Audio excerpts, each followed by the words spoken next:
Reading from Genesis. At the end of 40 days, Noah opened the window of the ark that he had made and sent out the raven, and it went to and fro until the waters were dried up from the earth. Then he sent out the dove from him to see if the waters had subsided from the face of the ground. But the dove found no place to set its foot, and it returned to him to the ark, for the waters were still on the face of the whole earth. So he put out his hand and took it and brought it into the ark with him.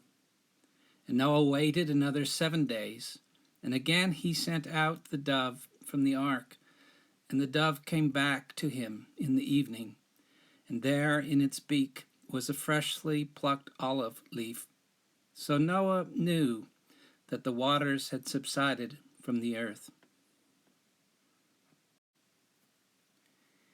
It is an ironic fact, Frederick Buechner writes, that this ancient legend about Noah survives in our age, mainly as a children's story.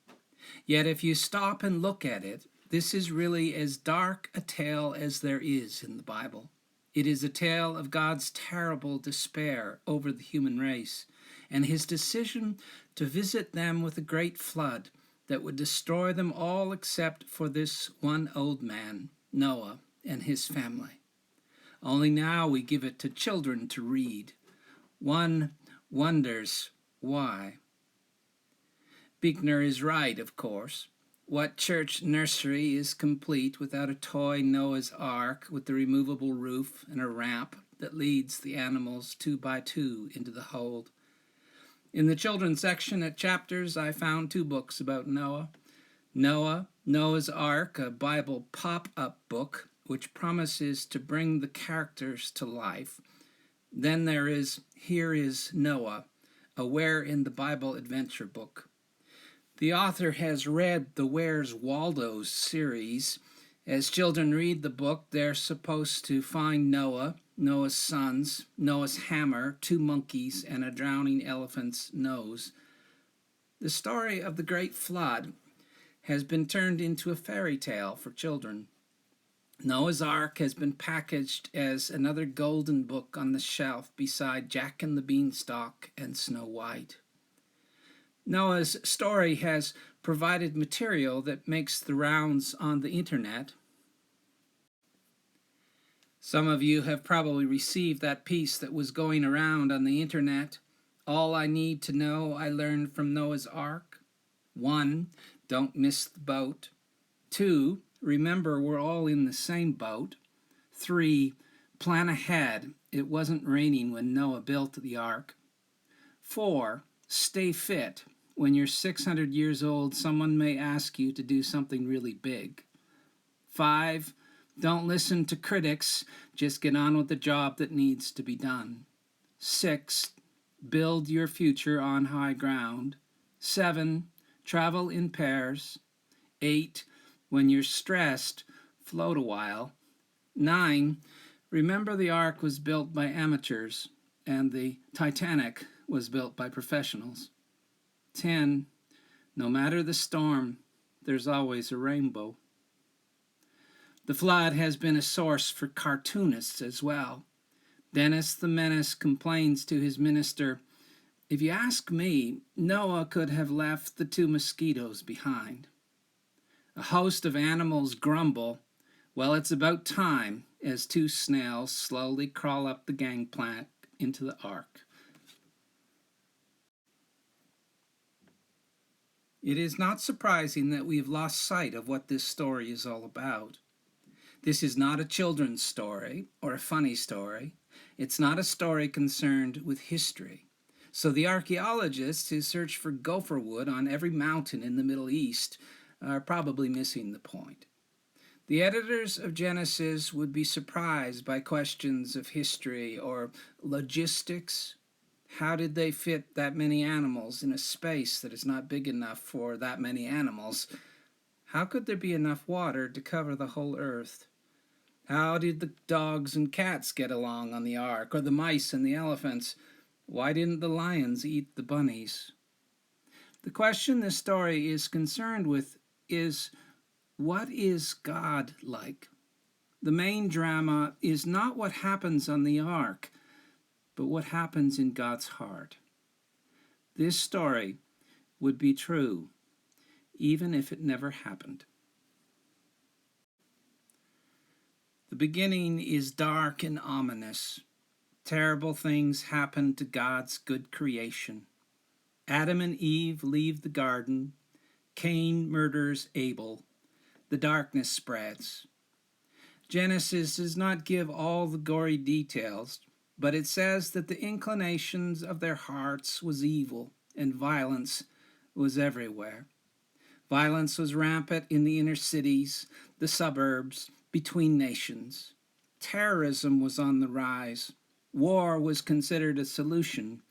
Politicians refused to listen to their enemies. People did not think much about the elderly who die when armies march. Collateral damage, they call it. They let hungry children starve. They stopped seeing each other as God's children. So the question is, how is God going to react to their violence? How will God feel about their apathy? How will God deal with the brokenness of this world? God responds not as an angry architect whose building has been ruined, but as a grieving parent whose heart has been broken. The depth of God's grief is unimaginable. God sees the violence in the world and decides to turn away, to forget the whole experience and walk away. The world was a mistake. God decides to return creation to the chaos from which God called creation. God will let the waters cover the earth once again. But there is one person whom God cannot forget. God's love for Noah changes his plans. The grieving God decides to save the world. God will stay with creation, notwithstanding the sorry state of humankind. God says, because the earth is so violent, water will soon cover everything.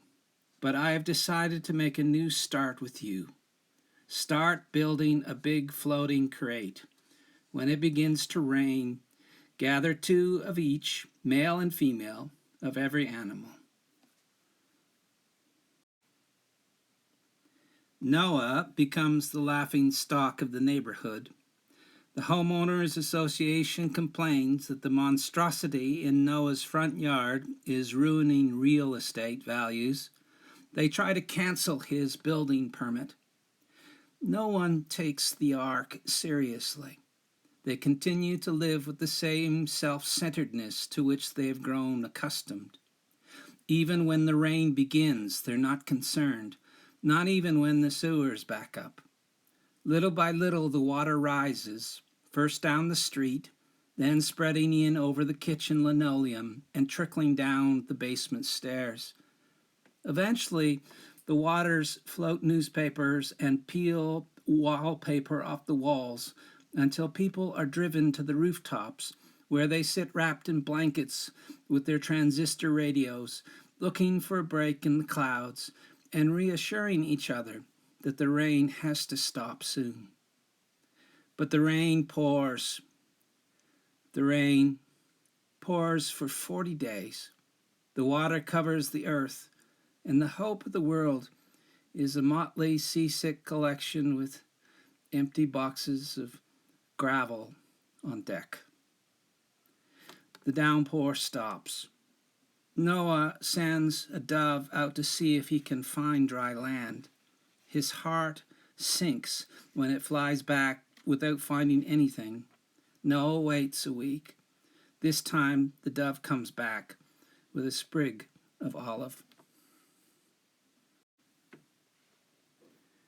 Soon they feel the boat scraping the ground, settling on Mount Ararat. They kneel deep in the mud and give thanks to God. But even then a thought tugs at the back of Noah's mind. If God would do it once, what would stop God from doing it again?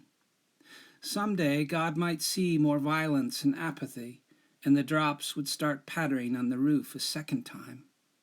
So God points to the rainbow in the sky and promises, I will never again curse my people because of their evil hearts. I will not forget my creation. God vows to never give up on us. God's heart is filled with infinite patience, long-suffering love. God knows that we are inclined to violence and apathy, but God's word is grace.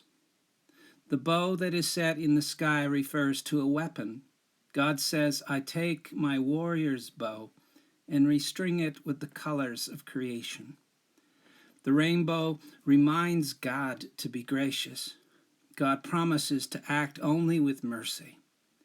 We still travel through waters that threaten to engulf us, but none of the suffering we know comes from God's displeasure. God is doing everything God can to offer hope, end our heartaches, and bring us home. Patrick Wilson, a Presbyterian minister and a chaplain at a women's shelter. One afternoon, Patrick sits silently and watches a little girl playing with a toy Noah's Ark. Every afternoon, when the van brings her back from school, she grabs the plastic cup of juice, stuffs the 2 allotted Oreos into the pocket of her jeans, and quietly settles on the floor in the front of the wooden ark and its plastic animals. She surveys the toys, then she lines up her troops. First the large animals, then the monkeys, then the small animals and birds, finally the things that slither. Pair by pair, time after time, she marches them into the ark.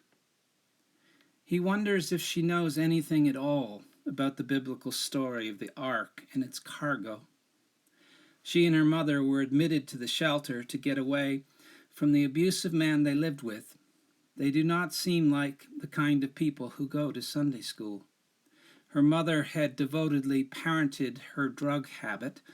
The only motivation for rehabilitation the staff has detected in her is the desire to escape the wrath of a dangerous man. The mother's treatment is not going well.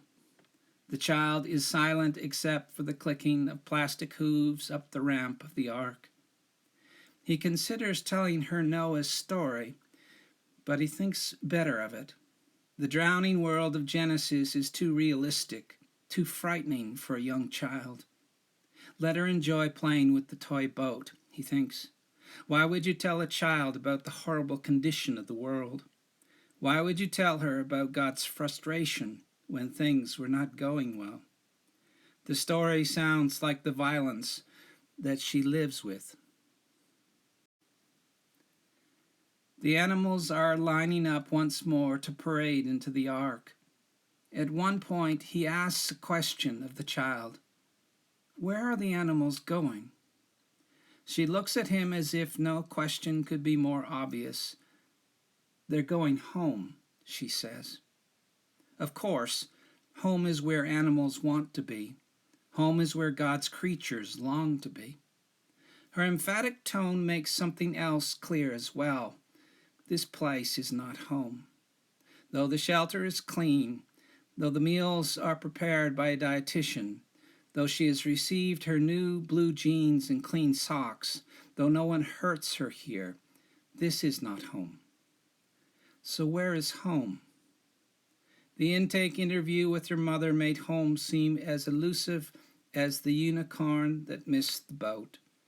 4 months with this last man, 2 months living with an aunt, someone else before that, years lost in the haze of her mother's addiction. What kind of home has this child ever had?